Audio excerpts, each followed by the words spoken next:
Baik, Bapak dan Ibu yang kami hormati, acara selanjutnya adalah penyampaian materi. Materi yang pertama akan disampaikan oleh Bapak Dr. Firmanullah Firdaus, SEMKOM, selaku Departemen Manager of HR NGA Department dari PT Asahi Mas Chemical. Kepada Bapak Firman, waktu dan tempat kami persilahkan. Bismillahirrahmanirrahim. Assalamualaikum warahmatullahi wabarakatuh. Alhamdulillahirabbil alamin. Wassalatu wassalamu ala asrofil anbiya'i wal mursalin wa ala alihi washabihi ajmain. Puji syukur kita panjatkan kehadirat Allah Subhanahu wa taala pada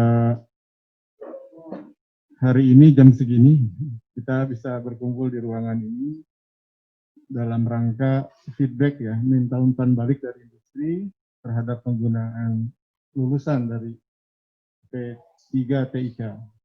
Jadi kami dari industri ingin memberikan feedback atau masukan bagaimana lulusan P3 TIK di tempat kami, karena kami tahunya di tempat kami, tempat lain yang tahu. Jadi kita sudah berapa banyak memberikan lulusan. Mungkin lanjut. Ya, secara demografi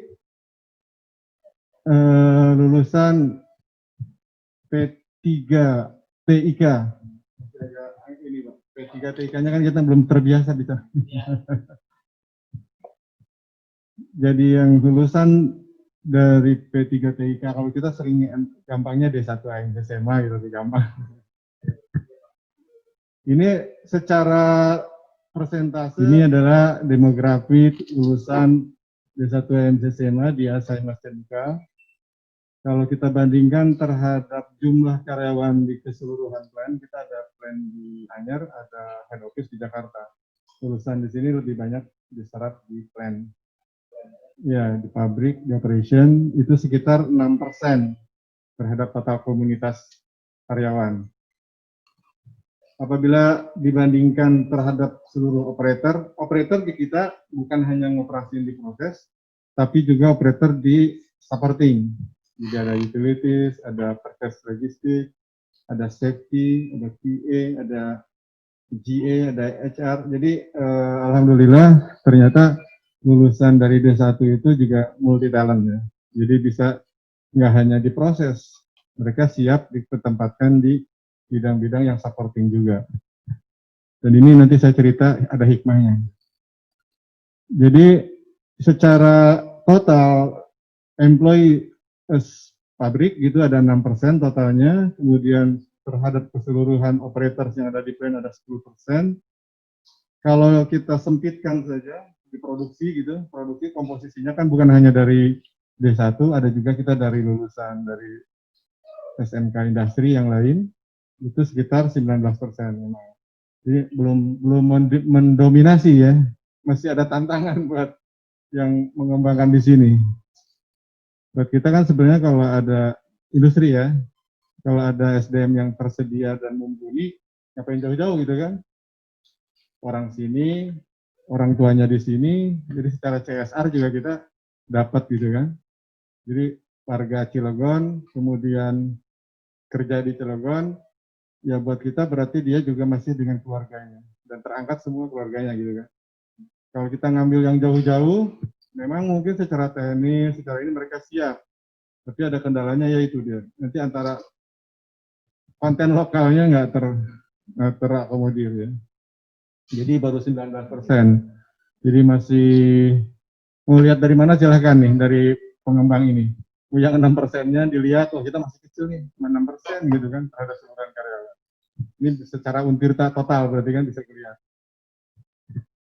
Oke, kemudian secara gender memang mungkin komposisi siswanya juga lebih banyak laki-laki mungkin Mbak ya? Iya. Yang kita rekrut juga hanya 4% wanita dan 96% pria yang kita rekrut sekarang ini. Kita merekrut dari tahun 2000 kalau nggak salah. Mungkin datanya di RZMA juga ada. total sekitar 84 ya, kalau 84. Dari 84 masih stay di kita sekarang 75. Ada yang terakhir kemarin akhir November itu kecelakaan, beliau meninggal. Terus ada juga yang memang mungkin bibitnya dulu waktu masuk KMC juga kurang bagus, kemudian disiplinnya nggak ada, kita HK ada satu. Yang lainnya mungkin dia berkarir di tempat lain ada juga. Jadi 9 orang itu sudah nggak di Asaimas lagi, tinggal 75 orang. Secara departemen wise, kita ada departemen produksi, ada juga departemen supporting. Jadi memang mayority ke proses, mayoritasnya. Jadi kita punya 3 plan besar, jadi plan for alkali, plan PCM, dan plan PPT. Kita ada integrate itu dari satu paper, dilanjutkan ke proses berikutnya, dilanjutkan ke proses tapi mandiri semuanya plannya.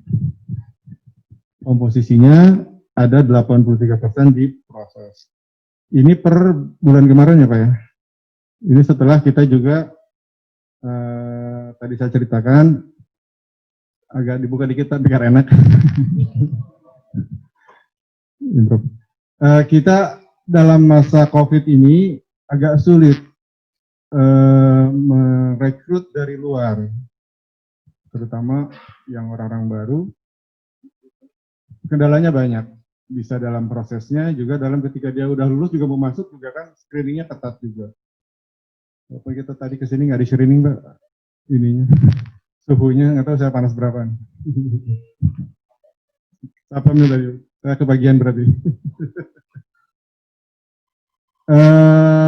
Kita dari mulai tahun inilah boleh dihitung ya, ada yang dalam proses Januari Februari jalan rekrut, kemudian ada COVID, stuck berhenti. Ada yang udah sampai tahap akhir, kita paksakan masuk. Nah, di kita sendiri di internal, Asaimas berdiri tahun 86, mulai proses produksi 89 diresmikan oleh Pak Harto. Jadi kita kira udah berjalan 31 tahun ya sekarang. Jadi tahun-tahun ini, tahun kemarin, tahun ini, tahun besok, sampai tahun 23, kita masa-masanya panen orang pensiunan, Pak. Asaimas panen, karena rekrutnya dulu seusia semua kan? Seusia semua, deketan, kita habis kira-kira nanti resource 250 orang. Hilang tuh.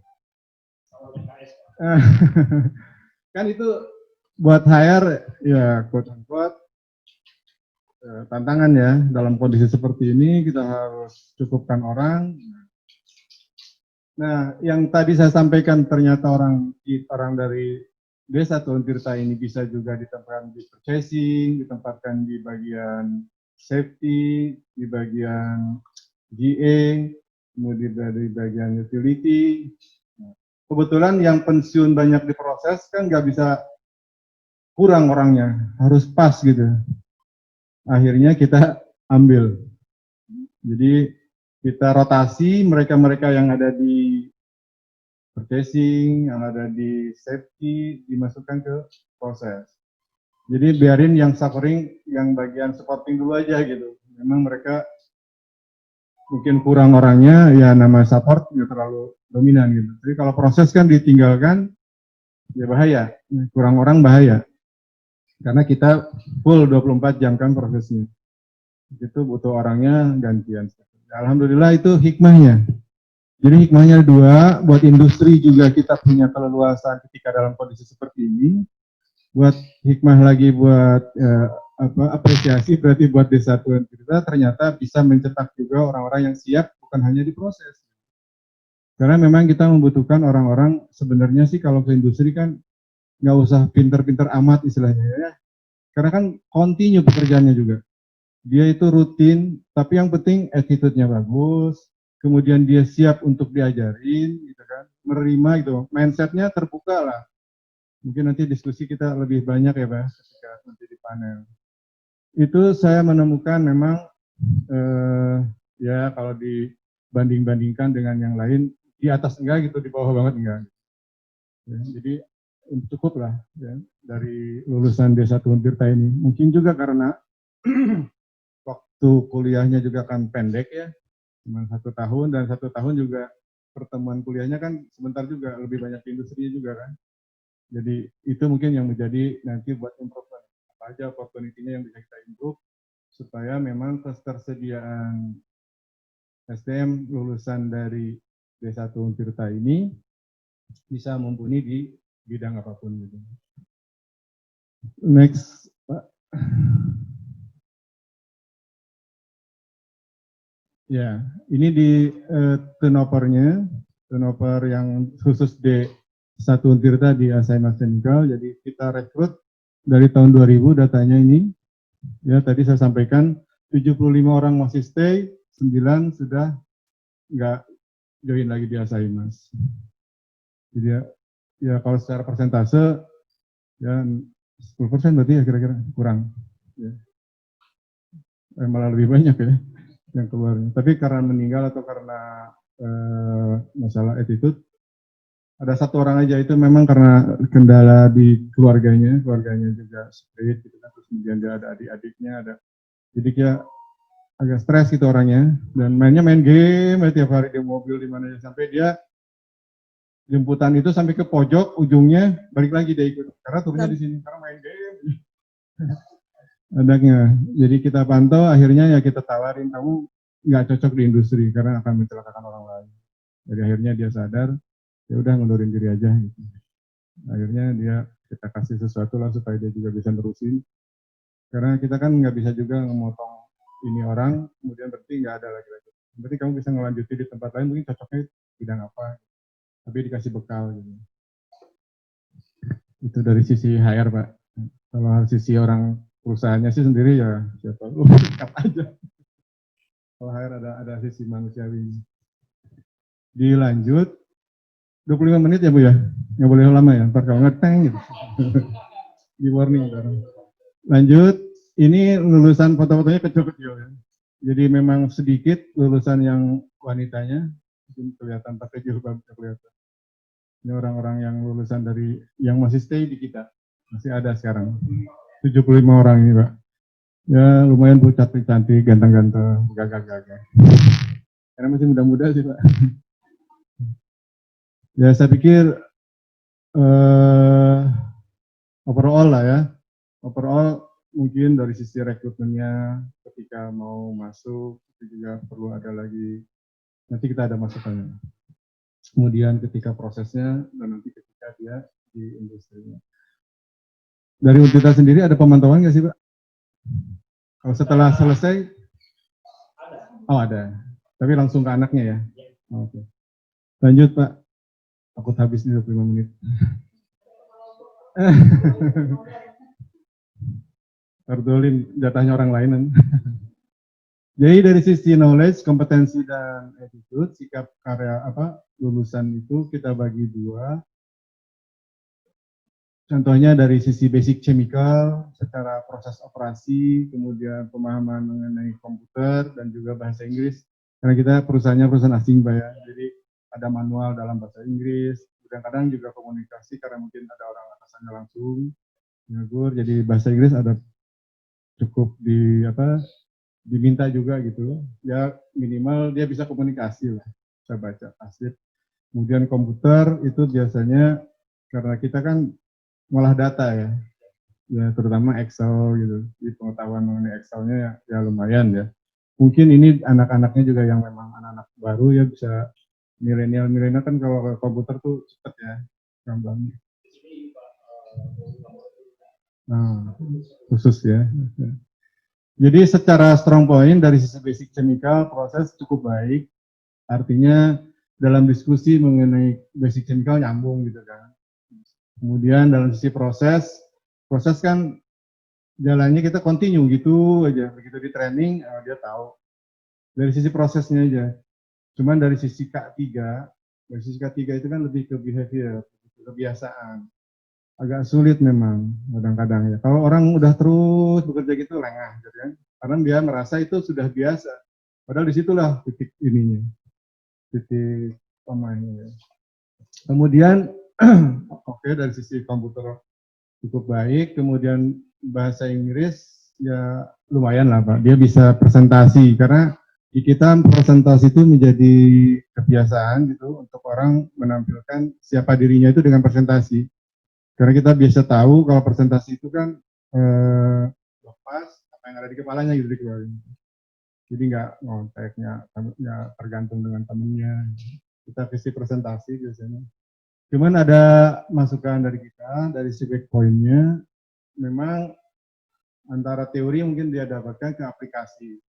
Mungkin dulu bahasa di teorinya seperti ini, oh di lapangannya seperti itu belum bisa nyambung mungkin.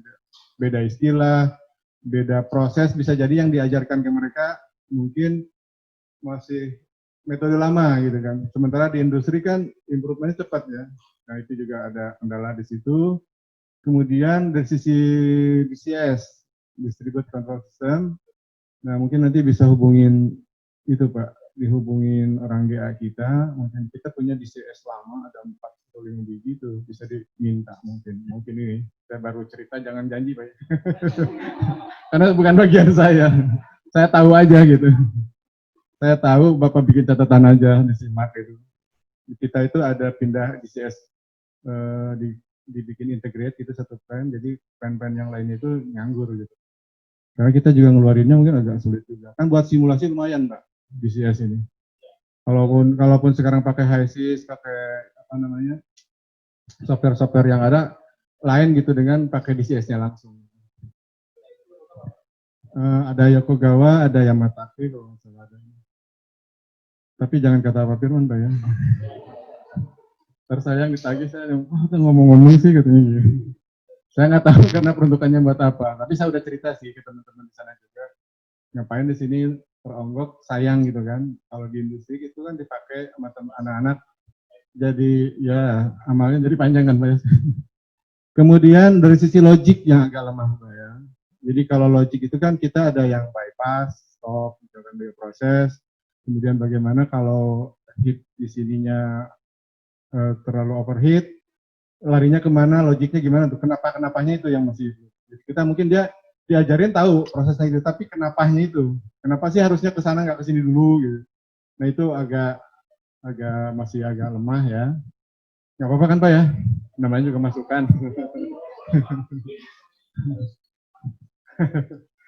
Terus dari sisi ini Pak, kita sebenarnya kan levelnya operator, jadi dia juga tidak dituntut untuk lebih ke development engineering-nya, lebih ke attitude Pak sebenarnya yang paling kuat. Lebih ke sikap ya, disiplin. Kita kan telat 2 menit itu udah dianggap iya, udah ada catatannya lah gitu begitu. Jadi earlier 15 menit sebelumnya udah siap tempat kerja. Karena nggak ada alasan kita siapin jemputan, kita siapin ini kalau dia ya adalah orang-orang yang agak nakal dikit, itu kadang-kadang karena pengen berangkatnya siang, bawa motor sendiri, itu kan nyalakain dia sendiri juga, cepet di jalan, kayak gitu. Itu masalah attitude, kalau disiplinnya rata-rata cukup bagus, kemudian dari sisi keuletannya juga dalam bekerja cukup ulet, rajin juga kalau diberi tugas, kemudian semangat, bagus, terus tanggung jawab diberi tugas, terus adaptasi terhadap lingkungan juga agak lumayan bagus. Kemudian ada juga ya mayority lah ya, aktif gitu. Jadi kalau ada misalkan dia menurut dia perlu ada perbaikan, dia sampaikan usulannya gitu kan. Walaupun usulan itu belum tentu diterima, at least dia berani dulu mengusulkan. Gitu kan. Nah itu tadi yang saya sampaikan, karena dia continue, kadang-kadang ada kecerobohan. Cerobohnya itu ya lebih ke, ya kalau kita di teorinya kan behavior itu akan muncul kapan aja, nah karena memang dia basicnya itu. Kalau yang ditampilkan atau di wawancara itu kan biasanya artificialnya ya, kamuflasenya. Nah itu, behavior itu kan harusnya memang kesehariannya dia. Bangun jam berapa, kemudian ngapain dia kerjaan, terus dia apa-apa. Itu lebih banyak sebenarnya di kesehariannya dia. Itu juga perlu diperhatikan maksudnya di kampus. Kemudian dari sisi filing, recording, dan reporting, ya memang itu juga agak kurang. Dari sisi kerapihannya, Pak.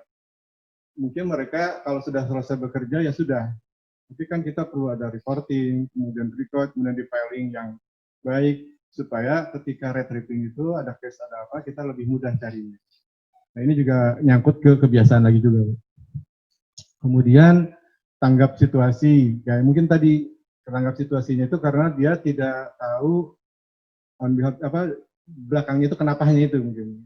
Kenapa sih harus begini gitu. Jadi nggak tanggap. Kalau dia tahu pasti tanggap kan ya. Oh kenapa sih begini? Oh filosofinya ini. Jadi dia akan nempel tuh kalau filosofinya itu sehingga situasi berubah pun, oh ini ada sesuatu yang nggak match nih, dia harus tanggap. Kemudian kontrol emosi ya memang masih anak-anak muda ya. Jadi kadang-kadang kita ini kan gap generasinya lumayan, Mbak. Jadi ada yang masuk ke sana itu mungkin seusia bapaknya gitu kan. Kan bahasanya agak beda.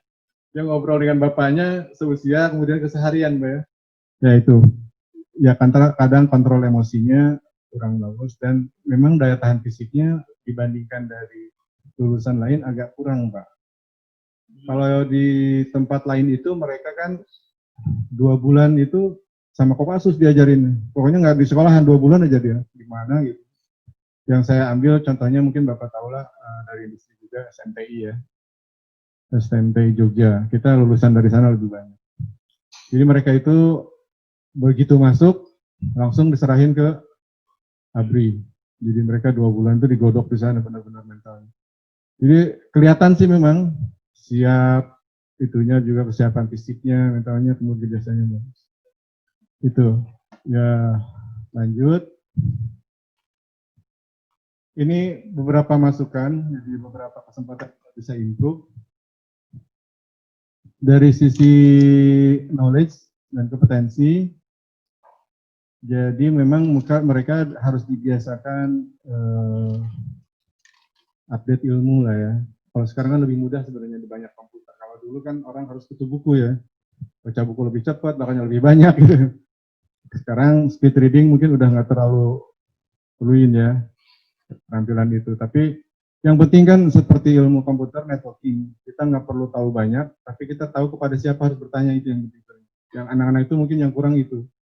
Kita kan nggak mesti tahu semua. Tapi ketika kita tidak tahu hal ini, kita tahu orang yang benar gitu. Jadi nanyanya nggak nanya ke yang mana gitu.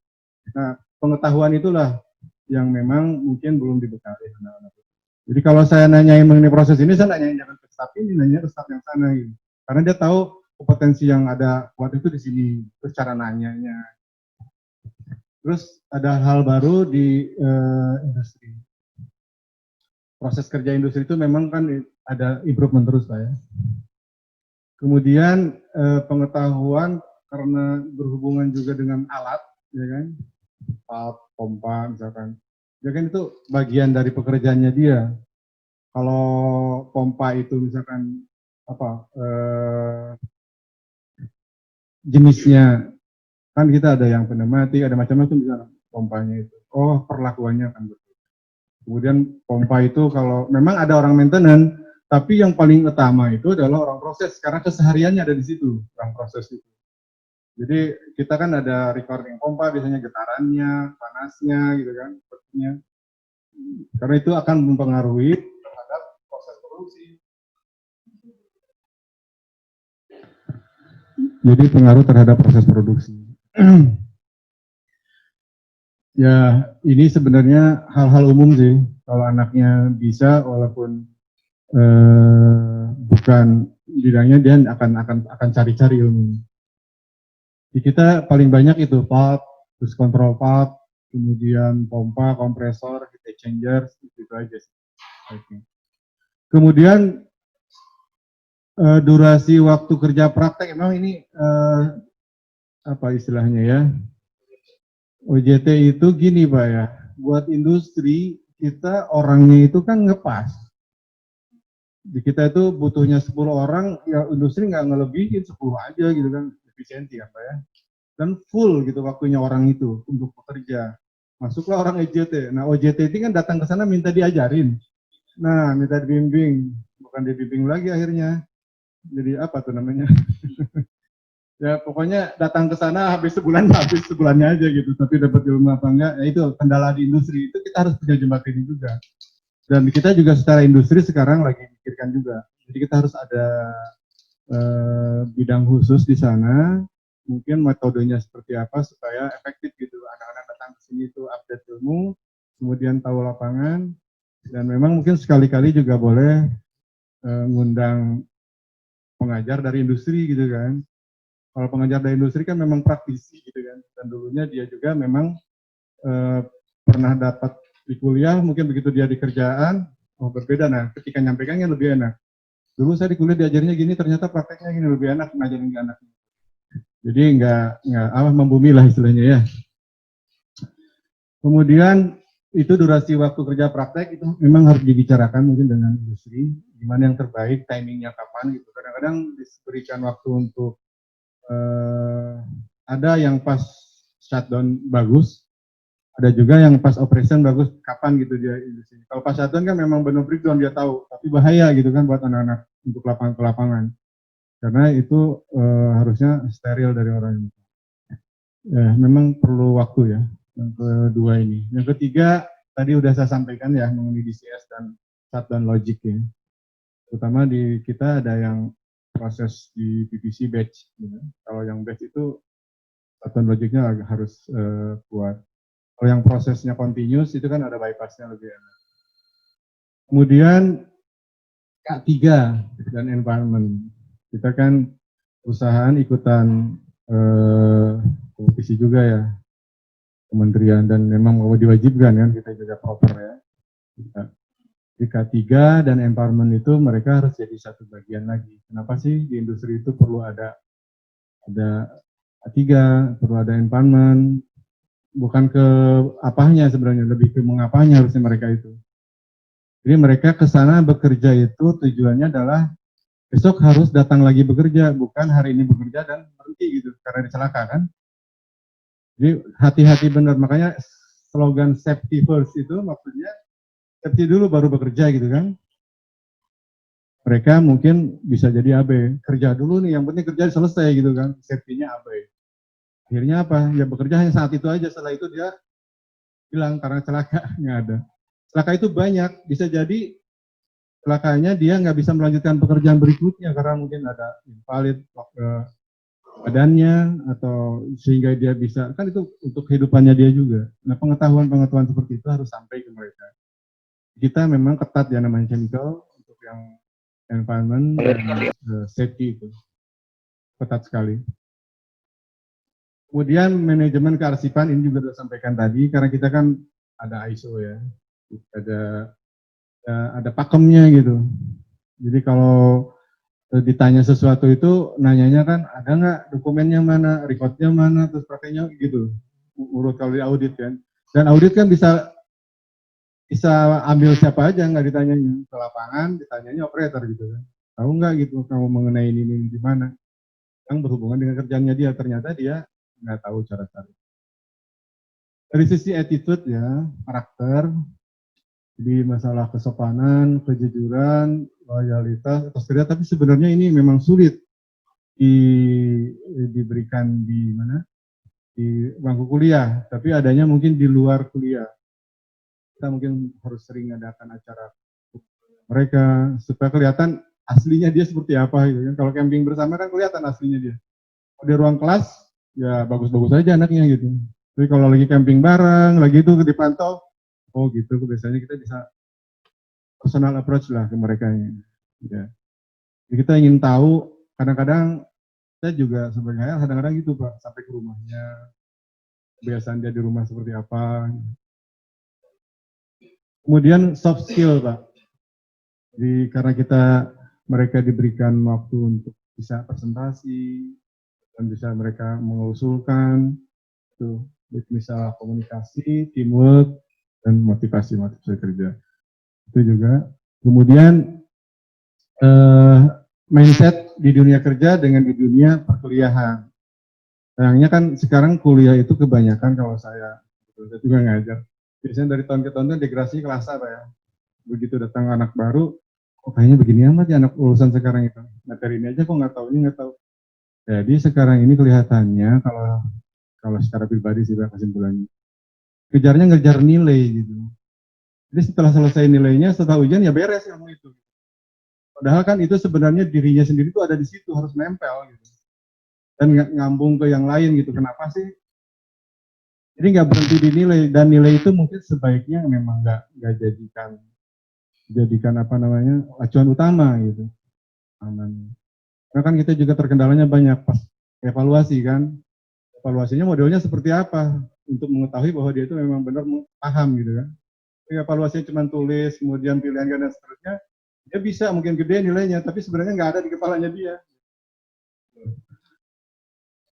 Kemudian seleksi untuk calon siswa, terutama masalah kesehatan. Mungkin perlu ditingkatkan, karena kita pernah menemu beberapa kali mereka tuh fail-nya di kesehatan, gitu. Sayang gitu kan. Sebenarnya dia harusnya udah terdeteksi gitu. Sebenarnya dia itu ya, ada recovery-nya, ada waktu gitu untuk recovery dulu begitu langsung ke industri. Lanjut Pak, mungkin hanya segini kalau nggak salah. Kok nggak Bu? Atau lewat ya? Selesai ya? Alhamdulillah. Nggak lebih kan Bu ya? Itu saja apa yang bisa sampaikan dari industri, khususnya di ASMS Chemical. Nanti kita bisa di panel, di diskusi, bisa lebih ini lagi, supaya mengerucut gitu ya. Mengerucut kan ada summary-nya nanti buat ini improve-nya apa, pihak perusahaan improve-nya apa, gitu kan. Supaya kita sinergi tadi deh. Bisa sinergi industri dengan dan ini. Jadi nggak bakal bisa terpisahkan memang. Industri butuh ini juga butuh industri. Alhamdulillah bagus Pak. Itu aja. Assalamualaikum warahmatullahi wabarakatuh.